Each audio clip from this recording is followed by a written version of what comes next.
So how familiar were you with Smallville at all before getting the part? I was pretty familiar with it. I had seen the show. I wouldn't say like I was a hardcore fan. I had seen some episodes and knew what it was about. But other than that, I didn't know where they were at in terms of storyline when I was joining. I just sort of jumped in season 7, which made sense because she's supposed to be new to the planet. She shouldn't know what's been going on. She should be unfamiliar with the people. So it worked out that I wasn't up to date with the episodes. What do you remember about your first day at Smallville? Nothing. I mean, I know that I was nervous. Um, I, I know I felt uncomfortable in the outfit. And I knew I didn't want to get fired, but I don't remember what scenes we filmed. I remember the weekend before I started, I had my first flying stunt rehearsal and harness work. But yeah, the first day I couldn't tell you what scene I shot because I was just like terrified. Were you impressed when you first saw the visual effect of your character flying at the end of the Yeah, year? yes, especially on the water tower. That was kind of the first time it felt so epic, like the music and she stands up and it was Kelly Clarkson's song, which was so cool at the time and now. So I was very impressed. I mean, the show, we already knew the show was great, but their quality of visual effects was at the time pretty remarkable. So I know you said you were very nervous on your first day, but do you remember some of the first people you met? I believe the first person I met was Tom, and he welcomed me to the show and was very lovely, and I was a nervous wreck. And then I must have met either Kristen or Michael. It took me a while to meet Allison because we didn't have any scenes together really. But Michael was really lovely because it was my first time in Vancouver, and being away from home, I was still a teenager. So he took me out and showed me around, and we went to a t-shirt making place. So that was really nice and welcoming of him. And then I met the rest of the cast and Erica as time went on, because I really didn't work with many of them. Um, was Kara supposed to spin off into her own series? Depends on who you ask. Okay. um, I had heard that that was the intention, but no one ever spoke to me about it. And then I'd heard when this series ended that one of the episodes we did was a test pilot, which no one had told me about. So I don't know. Remember, I was on set, I think around the time that episode was shooting, and there Mhm. were pictures of you in the costume at the Daily Planet, and Susan Kessler was trying to shoo us away so we didn't see them.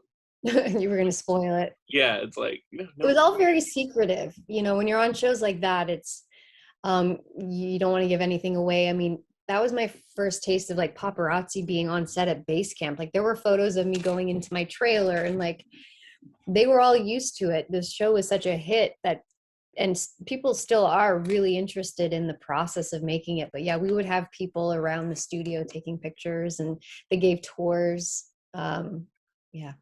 Was your contract always only for one season?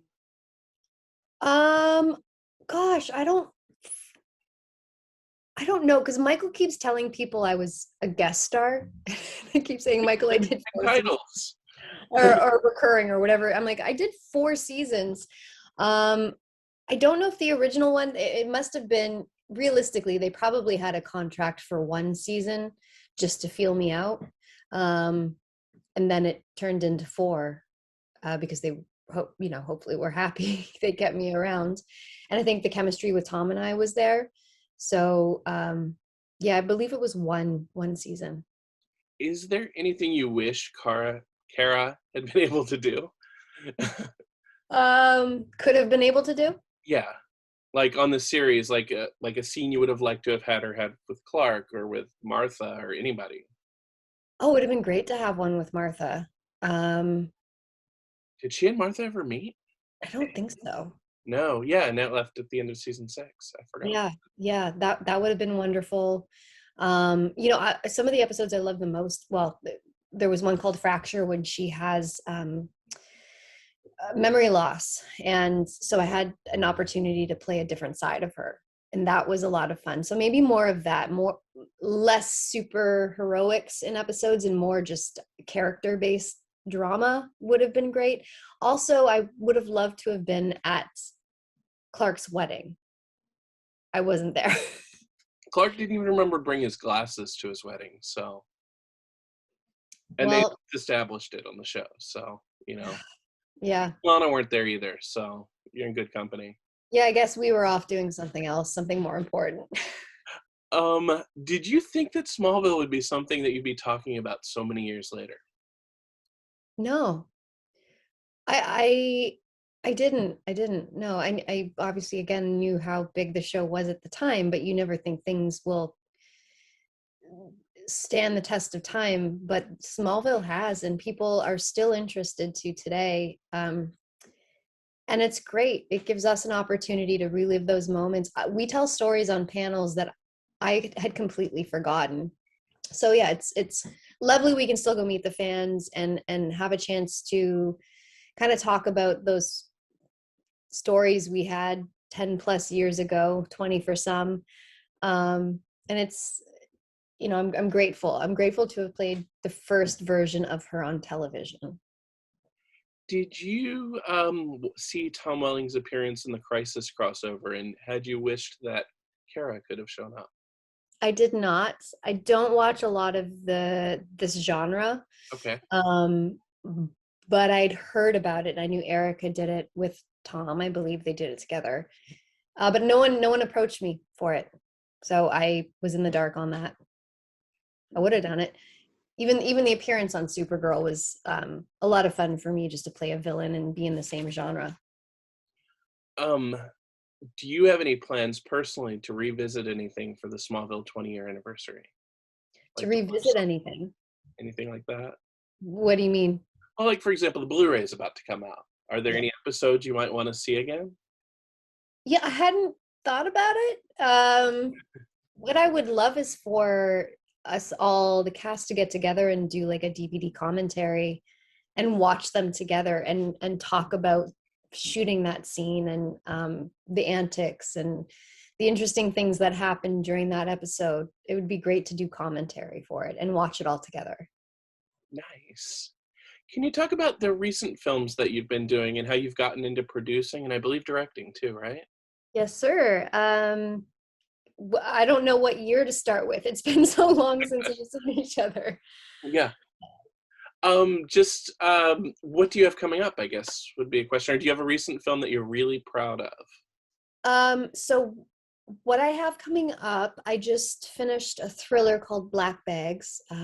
It's a double hander with two women as the lead, which is fantastic. And the characters were so well written. Josh Brandon directed it, whom I worked with on a show called Haven. He was a writer on that, and he asked me to come on board for this. We shot that in Oklahoma. I'm hoping it'll be out probably early next year, but I don't know for sure. So we've got Black Bags. I just wrote, directed, and produced my first film. We actually locked it 2 days ago, which means it's done. Is that My Soul to Take? It is, yeah. Yeah. And where can people read more about that? Well, we have Instagram at My Soul to Take Film, and we kind of do all of our updates there. We actually raised the funds for My Soul to Take on Indiegogo, and I sold off all of my Smallville stuff Oh no. to fund the film. So it, in a way, I mean, Smallville gave so much to me, but in this case, that also gave me the opportunity to direct and write and produce for the first time. So now people have, my Kryptonian cuff and my crew jacket and comics. All of that stuff is gone. I mean, it was worth it because I'm very proud of the film we made. My partner Jessica Patel and I worked our asses off, and we had Colm Feore in the film, Jenny Raven, like some really, really talented Canadian actors.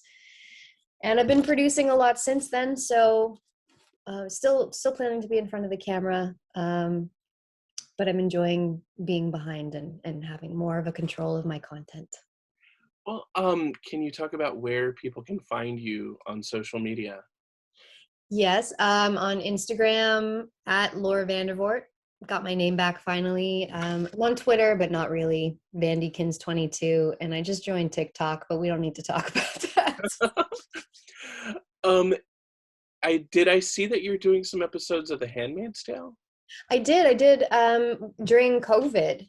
Oh wow. I played a character named Daisy, whom, I mean, I had a chance to work with Elizabeth Moss, who is a huge role model for me because she not only produces stars in her project and directs, but she's just so kind and so talented.